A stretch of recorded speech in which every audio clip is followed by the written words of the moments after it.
All right, today we're talking fat loss swaps, and I'm not gonna sit here and tell you to have zucchini noodles instead of pasta or seltzer water instead of soda or anything like that, because the fact of the matter is you can have pasta and still reach your fat loss goals. You can drink soda and still reach your fat loss goals.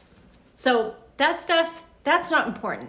When it comes to fat loss, the most important thing, the thing that's going to propel your results forward, the thing that's going to make you feel the best through the process is what goes on between your two ears, is your mindset.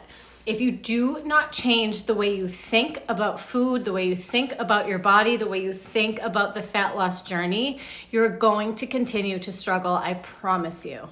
But if you do these simple swaps that I'm about to give you, it's going to make things so much easier.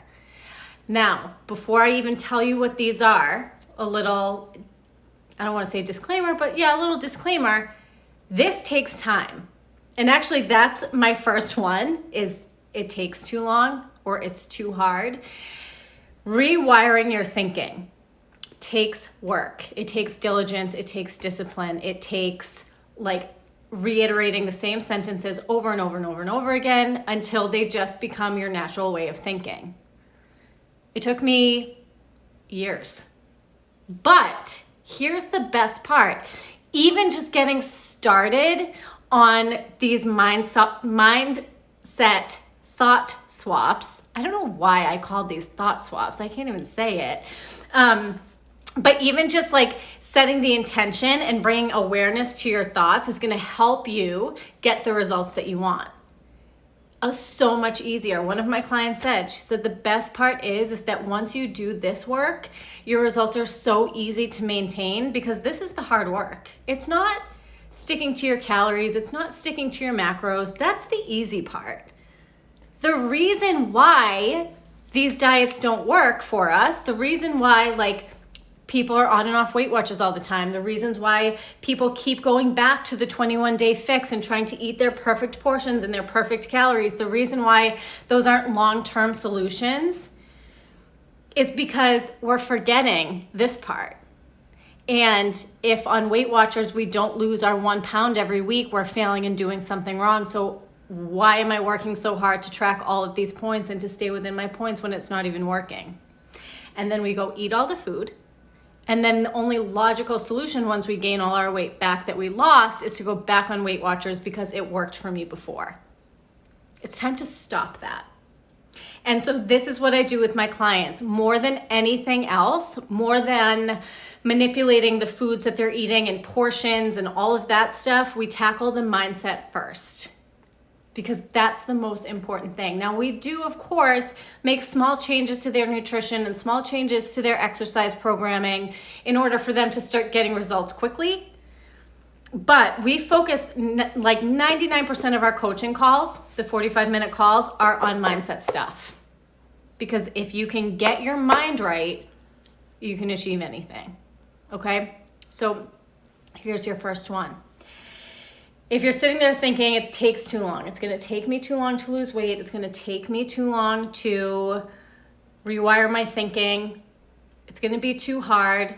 Here's just the reality of the situation. It's going to take a lot longer if you keep stopping yourself. If you keep telling yourself it's going to take too long, it's too hard, time's going to keep passing anyway. So you can either choose to use that time to get you towards the result you want or not. It's sometimes we got to be a little tough love on ourselves. I just had to do this with myself about my business. I made a video about that last week of how I almost quit. And it's we just have to say, okay, quitting is an option. That's always an option. But how much closer are you going to get to your result if you keep quitting on yourself? So stop telling yourself it's going to take too long. It takes as long as it takes. But it's a lot faster of a process the more dedicated and consistent you are. What matters is what you do consistently, not what you do once in a while. If you have Chinese food over the weekend, great, have it. And then you're right back to normal. If you skip a workout, fine, go do it the next day. But If you eat Chinese food and you're like, well, I already screwed up, so I'm just gonna eat all the food in my house because then I'll just start over on Monday. The more you do things like that, the longer you're gonna stay stuck and the longer it's gonna take for you to get your results. So stop telling yourself it's gonna take too long. Tell yourself it takes as long as it takes, and then check in with yourself and make sure you are really doing everything you need to do to call those results in. Okay, so that's number one. Number two is, how many calories should I be eating? This is the absolute wrong question. It does not matter. It doesn't matter. And this is my client's favorite part of my one-on-one coaching program. We don't talk calories at all. They try in the beginning. They're like, well, how do I know I'm in a deficit? How do I know, like, if I'm going over calories when I'm having wine? We need to like drop the C word from our vocabulary. I know it sounds crazy, especially with fat loss, right? It's like calories in, calories out. You have to be in a calorie deficit. But here's how you do it without having to track a single piece of food. You have to learn what physical hunger feels like in your body, and you have to learn what satisfaction feels like in your body. Those two things, and then you honor those two things, will never steer you wrong. If you're physically hungry, you eat. Once you're not physically hungry anymore, you stop eating. It is that simple. It's not easy, especially coming from a dieting background when we're taught it doesn't matter if you're hungry, you're not eating, you've eaten all your points today, too bad. Or I had a coach tell me once I had to eat 6 meals a day, and I remember emailing her and telling her, I'm just not hungry for my 6th meal. Like, I feel like I'm gonna be stuffing myself. And she's like, you need to eat it anyway. So we're taught to go against our innate cues, our natural body cues that we're born with. What I teach my clients to do and what I help them do is just get reacquainted with those sensations so that they never have to go back on MyFitnessPal. They never have to go back on Weight Watchers. They never have to be told when to eat, how much to eat. Their body will tell them. Your body will tell you if you learn to listen to it. So instead of worrying about how many calories you're supposed to be eating, ask yourself, what does physical hunger feel like in my body? And do I wait to eat until I'm physically hungry? How much food does it take me to be satisfied? And what kinds of food satisfy me? Whenever I talk about building satisfied meals, people are like, yeah, I do that, but it's still not working. Then you're not doing it. Maybe you're not adding carbs into your meals because you're still afraid and you think carbs are going to make you fat. They're not.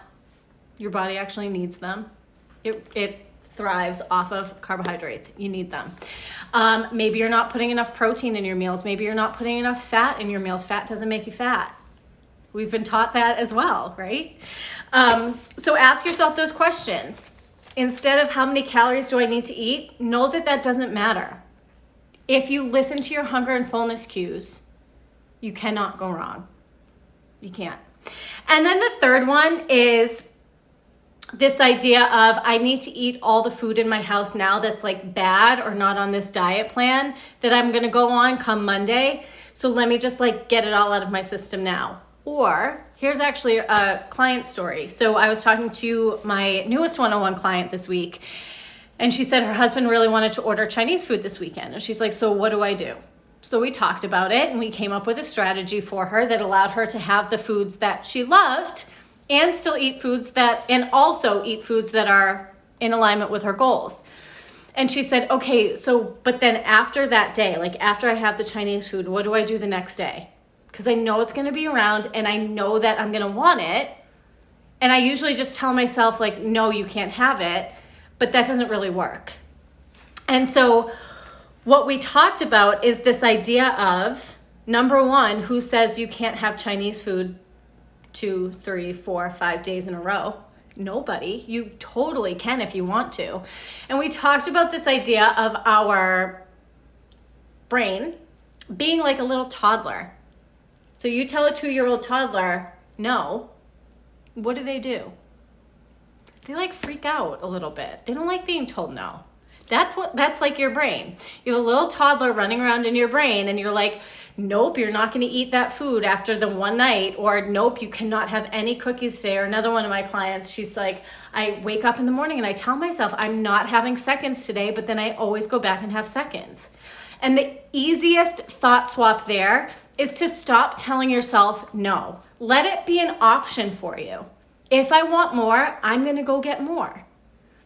And I teach my clients something called the stack method too, that kind of like helps them pause between like, I wanna go get more food and the action of doing it. So they implement that stack method just to kind of practice the pause. But take away this thought of, either I need to eat this all right now and this is my only chance to eat it because after tonight I won't get to eat it again. Take that away. Stop telling yourself that. Because the actual truth is, you can eat it every day if you want to. You can have pizza every day. Last weekend I ordered pizza. I was talking to one of my girlfriends and I was like, I can't wait to eat this all week long. It was so good. I was like, I can't wait to have this for like lunch every day this week. And I haven't touched it. It's in my freezer. I haven't touched it. I forgot it was in there. But years ago, I used to tell myself, I have to eat all this pizza now and then I have to throw it away because if I save it, then I'm going to eat it and I can't eat it 2 days in a row because that's not good for me. And that's just not true. Because then I would end up saving the pizza and I would go back that night and eat more. And then I would eat it the next day. But it wasn't eating it for enjoyment. It was eating it to get rid of it. And it was eating it because it was bad and I needed to get it out of my house. When we can eliminate that kind of thinking and just say, I can have pizza tonight and I can have it tomorrow. And if I still have more left over, I can have it the next day. And not only does it take away this like urgency to eat it all now, it also takes food off that pedestal. Like it's just fine. It's not like this horrible thing or this thing that we only have every once in a while. We can always have it. So it's neutral. It's fine. And it increases the enjoyment of the food.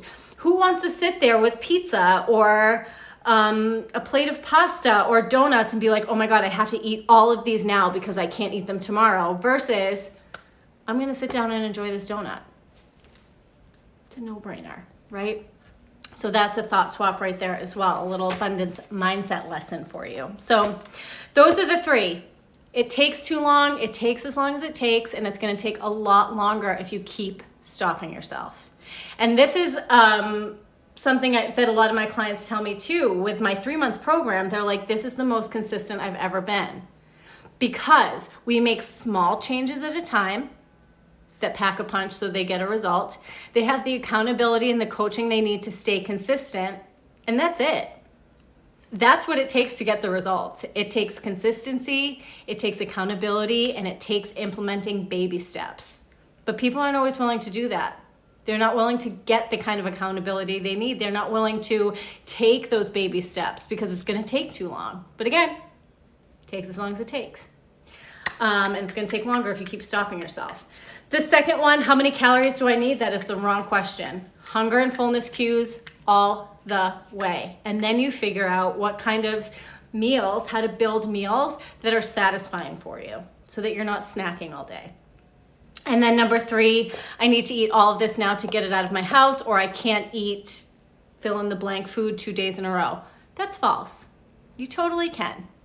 You totally can. And I help my clients figure out exactly how to do that. So I hope this was helpful for you. If you have any questions for me about this stuff, let me know. And of course, I'd love to coach you. So head to the link in my bio. If anything kind of like struck you here, head to the link in my bio and apply for a spot in my one-on-one coaching program. All right, have a great weekend. Bye.